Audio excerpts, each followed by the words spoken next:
the kind of movement into Sabbath is a really nice idea, could be really prophetic, but we're also, especially to add in like in kind of middle class, upwardly mobile people, there's just an incredible sense of the things you have to do. So standing up against this is tough. What I would add in just to kind of make your point, there's a great book by a sociologist on, it's called Unequal Childhoods. It's by a sociologist named Annette Lauro. And what she looks at is the difference between parenting practice of working class folks and middle class folks. And she calls the parenting practice of working class folks, what does she call it? She calls it like real world consequence parenting. So in a sense, like your kid comes home and is like, my teacher doesn't like me. It's like, well, tough. Like I can support you as best I can, but you have to deal with people not liking you. When you're the kind of middle-class parenting style she calls concerted cultivation, where the parents feel like it's their job to take a concerted effort to cultivate what their child will meet in the world. So your kid comes home and says, my teacher doesn't like me. You go to the school, you talk about that, you make sure that when their kid comes back to school on Monday that they're treated the way they want to. And it really goes to kind of youth sports and things like that, where part of your parenting is to get your kids involved in all sorts of different activities so that you can help cultivate the kind of person they need to be. Now, what happens within that, I mean, this is a very we could do a half day on just this. What happens is it goes beyond your own will. So for instance, I know a pastor who I was talking about these things with and said, yeah, it happened to us that my daughter was struggling socially at school. So she had some interest in softball, so we got her on a softball team. She had a great year, made a bunch of friends. At the end of the year, the coach said, if you players are going to make the team next year, you're going to have to play in a fall league. And all they had no sense, like, we want our daughter to be the greatest, a state champion softball. They just wanted her to stay with her friends. And so then they had to pay for a fall league. Then they had to get a hitting coach. And it just kept on going just to be able to keep the status quo. That was good.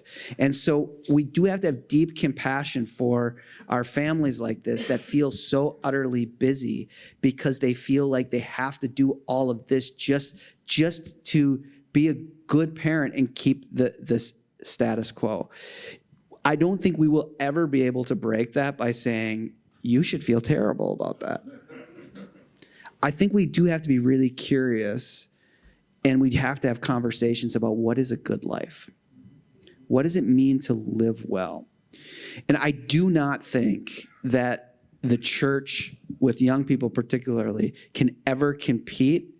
Let me say it this way, if you make, say, youth group or whatever kind of youth ministry activity you have, or younger children, if you make that a thing amongst other things, so you have choir, you have violin lessons, you have driver's ed, you have youth group, like they all are on kind of one list, and then you expect that you are going to get youth group or even church involvement up to the top 3, it will never happen.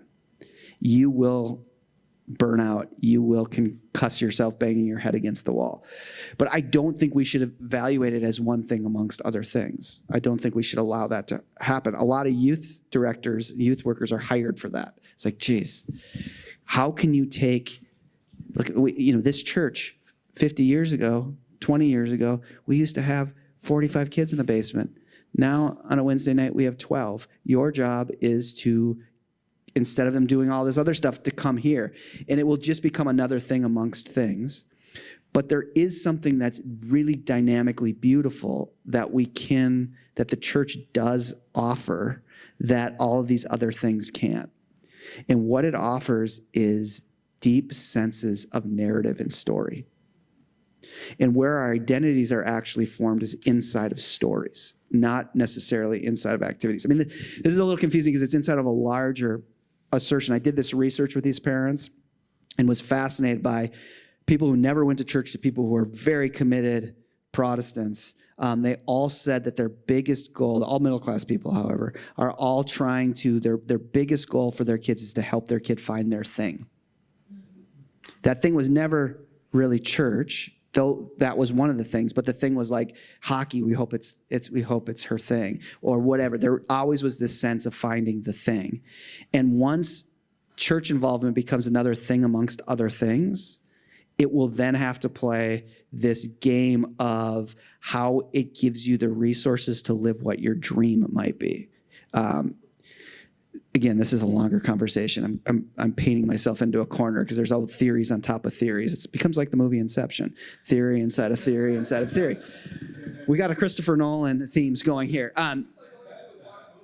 Yeah, well, the TV raised me, so I feel like I owe it 4 hours a night. You know what I mean? I mean, if you had an aunt who raised you, you would call her and spend time with her. That's how I feel with the TV. Turn it off at night, go hug it, and say goodnight. I'll see you tomorrow. So, make it on. So, anyhow, to get to your point, I think I don't know that it really works to compete for middle class families' time. I think what works is to try to help front, as we're with them, what it means to live a good life and ask them to narrate that. I mean, one of the fascinating things, I think, for most Americans is they have all sorts of implicit reasons why they do what they do, but almost no one asks them to put it in any kind of narrative shape. And I think this happens with high school kids all the time. They're like, their whole life is some sport. And no one has ever asked them why they like that sport. And once in a while, it doesn't happen often, but once in a while they'll say, so why do you like football so much? I don't know. Never thought about it. Actually, I hate it. I don't like anything about it. You know, like we never ask people to do that. And it's similar to parents. We never ask them like, oh my gosh, you're driving all around the state for soccer tournaments. Why? Like what in the sense, what is this? Not in a judgmental way, like, why would you do that? It's so bad for the environment to drive your car. But like, you know, like this clearly is something that's significant. Narrate that. And then maybe we hear like, well, that is really quite beautiful. Now let us support you. Be gone every Sunday, but know that you go prayerfully within us, that your story is part of this community's story as well. I could tell you more stories that illustrate this. I feel like I'm getting sucked into a black hole like Interstellar, Christopher Nolan movie. Did I say myself? We got 3 of them now, so yeah. Yeah, sorry. Yeah, it's really a great question, and I really wish I knew, because I would charge you all a lot of money I don't know, like just to put this in the conversation of like, as we've built it off Charles Taylor, I don't know that he assumes there could ever be a secular 4. In other words, he's just trying to describe what's now, and there'll be a bunch of different kind of movements inside of this. And one thing we didn't talk about is he thinks that inside of the secular 3, and particularly as the age of authenticity occurs, and so as authenticity meets organized forms of religion, he thinks what happens as a post-60s reality, so kind of after 1968, which, you know, this is a long story too that I don't want to take us down too much, but that this kind of romanticism of, you know, obeying what is most authentic to who you are, of being your unique self, has always been part of the Western project. Was just a kind of, it was just a minority of group of people, particularly artists. Like if you were walking around Weimar or Paris, you would find painters and poets who were always authenticity seekers.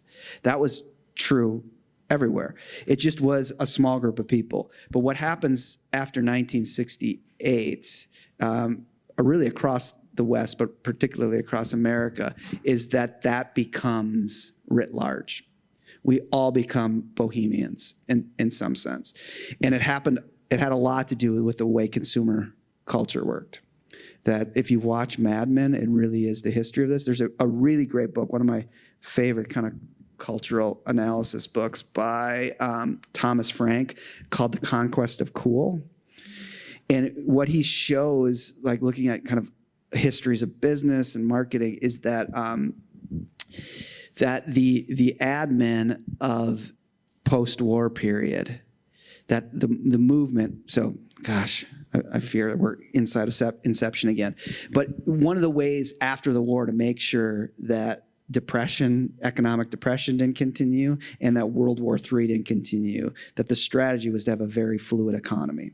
So you get what's called the Keynesian economy, which is a British economist who promises full employment to people or hopes for full employment. But essentially what it does is it makes every American or British, but American family, its own little stream of spending. And when every American family is its own stream of spending, it will all rush into a river of a raging economy that will keep both depression and a World War III away. So now every American family has to spend. So if you're a GI, and this was more available to some people than other people, particularly if you had been a white soldier. We know now if you were a soldier of color, you didn't get the same access to the GI Bill. But the idea was you will do your duty, and you would go to the suburbs, you would buy a Buick, you would work at a corporation in the same flannel suit, you'd become part of the organized system, and you would live in a tract housing that all looked the same. Well, how are you going to keep everyone spending? You need marketing. You need Madison Avenue to do that. But Madison Avenue, especially the art departments at Madison Avenue, had a problem. They hated the organization, man. And after all, how do you figure this out? If you buy a Buick this year, why do you need a new Buick next year? Like, if this whole thing is on the continued spending and buying, how do you do that? They hated it. It had no life. It had no artistic sense. They were the only kind of bohemians in this very organized sense. Well, then middle-class young people started to revolt against their parents. And you get the counterculture movement. And the counterculture movement is this rise of this kind of bohemian romantic perspective. And what happens is the admin look at that and say, that's how you do it. So you don't buy a Buick to do your duty. You buy your Buick to express your most authentic self. And now those kind of soap you buy says who you really are. And now you sell it that way. And now that filters through the culture, and we all become authenticity seekers. We all become kind of bohemians now. So this becomes the driving force. And now I'm deeply embarrassed because I forgot your original question. So the point is, that kind of authenticity then starts to hit organized religion. And what occurs, Taylor says, is a bunch of pressure gets put on the drive to find your most authentic self outside of these organized institutional structures and organized religion. And it creates, like a star, enough pressure that it explodes into what he calls a Nova effect. And now we can all be spiritual. And our quote unquote religion is whatever we want it to be, whatever feeds our own project of ourselves. So now if walking in the woods is your church, that's fine. Or fantasy football, or getting your kid into Yale, but usually yoga or a mindfulness app or something like that. It's a weird kind of secular age because we all want to be spiritual. Almost no one you say to anyone out there, if you say to them, you seem like a very spiritual person, no one will be offended. I mean, thank you very much, because that means I'm creative. That means that I have a kind of sense of authenticity to me. They probably will be offended if you say they're religious, but they will not be offended if they say they're spiritual. So you see, inside of Secular 3, there's all sorts of options. I don't know that he really thinks what would happen as a Secular 4. I think he would wonder if the whole secular project could come to an end.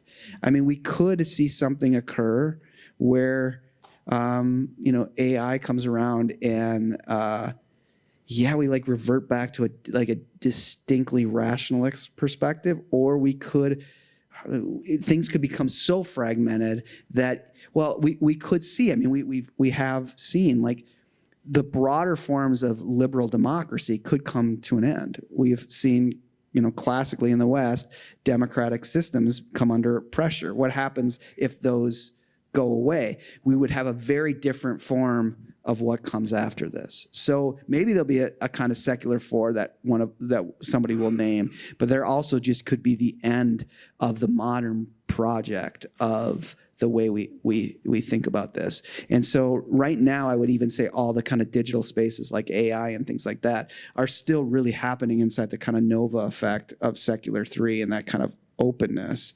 And I don't know how fast it could happen really fast. I don't know. It's really easy right now to be very apocalyptic too. And so it's to say, well, maybe the next thing we really see the end of modernity. I mean, we've been heralding the end of modernity, like the postmodern time for decades. And I think any good social philosophers that we're still fundamentally modern people. And so who knows if modernity is coming to an end or not. I think the biggest issue we'll have to confront that way is how do these different expressions connect to a larger collective? And the negotiation between the individual and the collective is a very hard thing in modernity to be able to negotiate the difference of it. It feels like you fall into the ugly ditch of individualism, or you fall into the ugly ditch of some kind of collectivism that loses any sense of individual experience. It's all swallowed by the collective.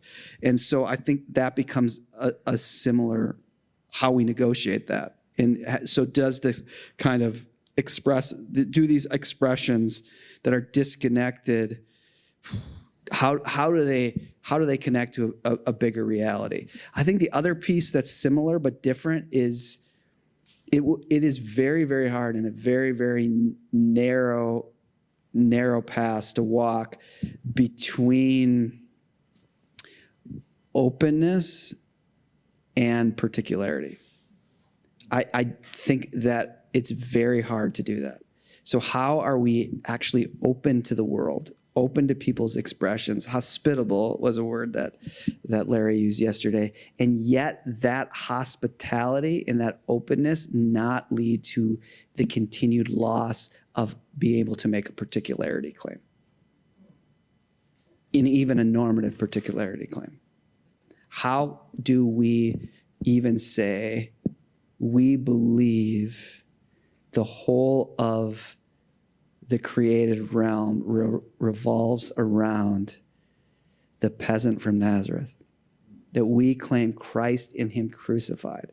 And how does that open us up more to the world while also lead us to make more particularity claims? So the struggle is any particularity claim feels like violence towards authenticity. And so that is just, it is such a hard, narrow thing. And I think we see the divide occurring right now, where some are like, in the midst of the struggle, we will make particularity claims over and against openness and welcome. And we have others that I know very well who will make openness claims and therefore do away with any particularity or any normative assertion so that we can be open. But I don't think those are zero-sum realities. But we have very few pictures of what it would look like for that. And so I think that negotiating that in any form of new community will be difficult. Yeah, there's a hand here.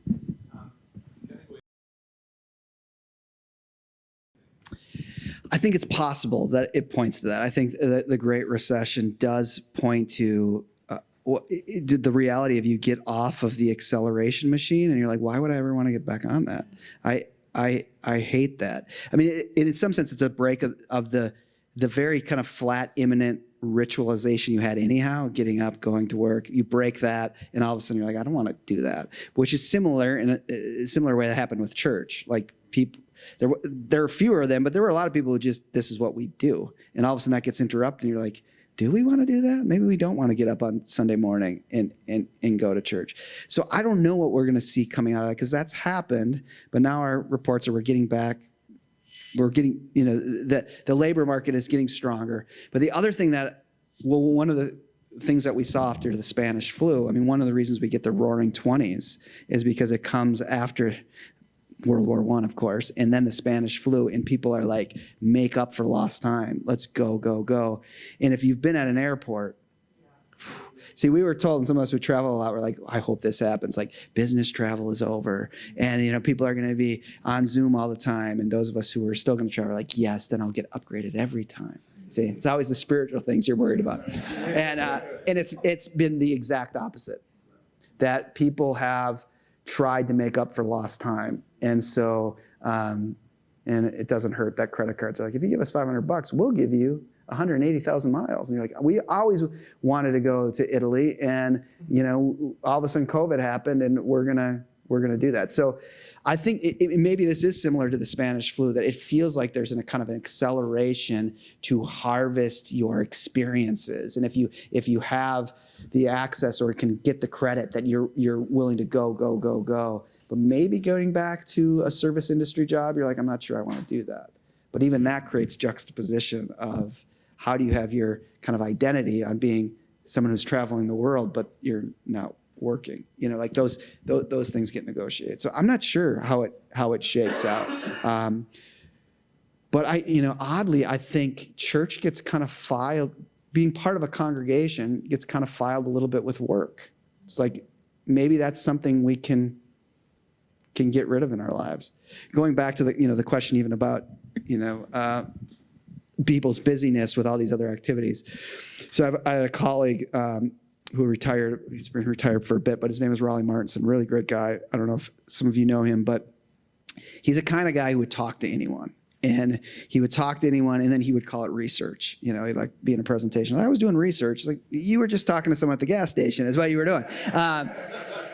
But he tells this story that's really interesting. So he will talk, he gets on an airplane and he's shaking hands. Like I'll get on an airplane in a few hours, I'll put my headphones on, I put up every sign that says, do not talk to me. I don't speak this language. I'm in my introvert zone. He gets on, is like making comments about babies and iPads. Like he's just talking to everyone. So the story goes, he sits next to this guy. They are on a flight from LAX to Sydney, Australia. So they are together for 14 hours or something like that. And Raleigh is the kind of guy who talks to people on airplanes. I think those people are terrorists, but those people who talk to people on airplanes, he talks to them. So he starts talking to this guy, and I do think like the ELCA, he was a ordained ELCA, there should be prayers of the people should be for this poor guy who had to sit next to Raleigh Martinson for 14 hours. So they start talking. They haven't even shut the doors, and they're talking about stuff. And he won't only talk to people about anything. He'll talk to them about faith. He'll talk to them about these topics. So he's talking to this guy, middle-aged guy. He's got 3 kids, ranging from like 17 down to 14 or something like that. And he starts talking to him, and the guy explains how busy his family is and how they're doing all this stuff. And he says, so do you go to church? And the guy says, oh, it's so interesting you'd ask that. He says, I've been telling you how busy my family is.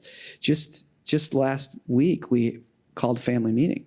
And we got out a whiteboard, and we put on the whiteboard everything we do, all of our family activities, soccer, choir, SAT prep, on and on it went, church, volleyball. And we decided, my wife and I made a decision that we were cutting a third of the things we did this year. We just couldn't keep up the pace from last school year. But again, we didn't want to impose, so we were going to negotiate this with our children. So one by one, we got rid of these. Said we decided this year, church is out. We're going to take a year break from church. Couldn't eliminate volleyball, couldn't eliminate test prep, but church got cut out of it. And so maybe people are going to make those kind of decisions. But in some sense, they make them so they can accelerate the other ones. So, and the question is to oppose that kind of logic. We should grieve that kind of logic, I think. But to oppose it will be nearly impossible.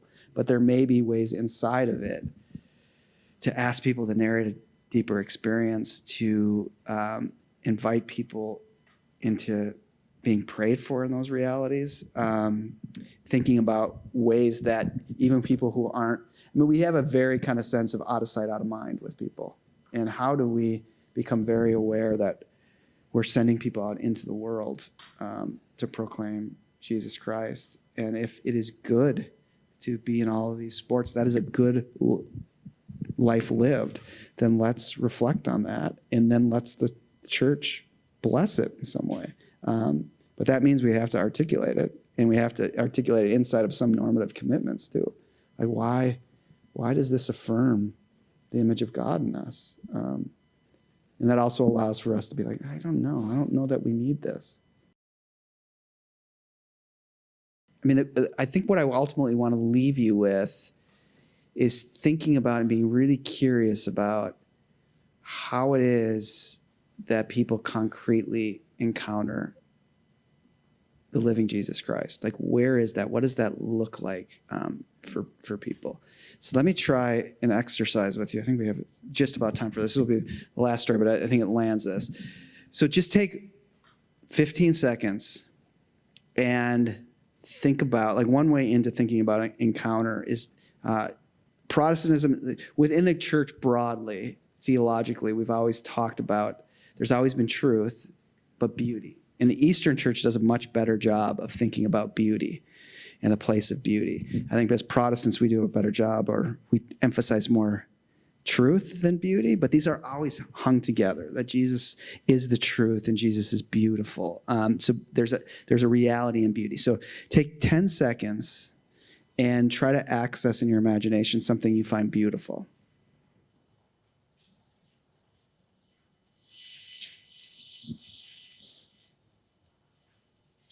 All right, so I was asked once to do that, and I went completely panicked. Like, I could think of nothing. My mind was blank. And then I thought, what do I think is beautiful? What do I think is beautiful? And then I thought, I think nature's beautiful. Nature's beautiful. What do I like about nature that's beautiful? Oh, Hawaii. I love Hawaii. Hawaii is beautiful. And I thought, where in Hawaii have I been? And I was like, oh yeah, the big island of Hawaii. That's so beautiful. The water, the mountains, it's in the green. It's so beautiful. And then I noticed in my imagination that I was like in the water looking at the island. I was like, why am I thinking that? Oh, that's right. Because as a family, we were on a boat out there. And I remembered the story, which that we were in Hawaii. My daughter was 11. We were in Kona, and we saw this ad that you could take a boat out and swim with dolphins. You can't do it anymore. They stopped in 2022, but they dropped you in the water. They figured out where the dolphins were. They took you in a boat ahead. They drop you in the water with snorkel gear, and then these dolphins swim past you. So we book it for the four of us to go. And a day before, Maisie, who's 11, gets a terrible ear infection. Like, go to the ER, ear infection. So we go to the boat people, and we're like, she can't go. They're like, well, 2 of you can go now, and we'll allow 2 of you to go later in the week. So we book it for the last afternoon we're there.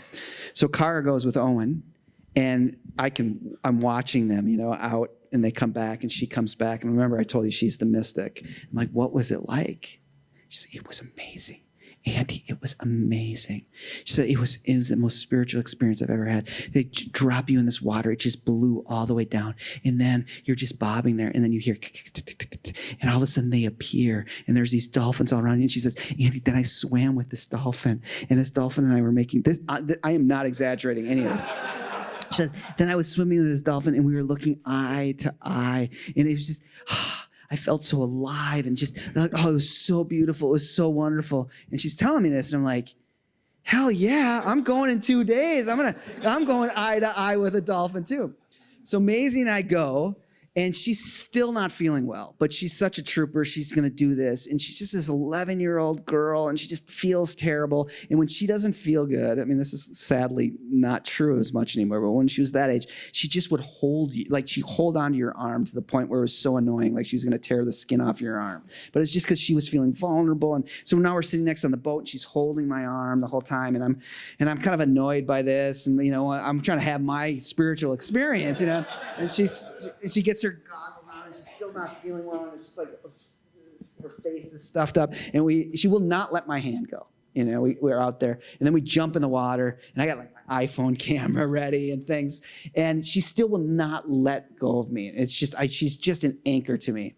And then all of a sudden we go under, and we're kind of holding hands, and then I hear it, and they start coming at us, and I'm like, get out of here. And I start swimming. Like, I'm gonna have the Kara experience. So then it happens. Their dolphins are there, and I do just as she did.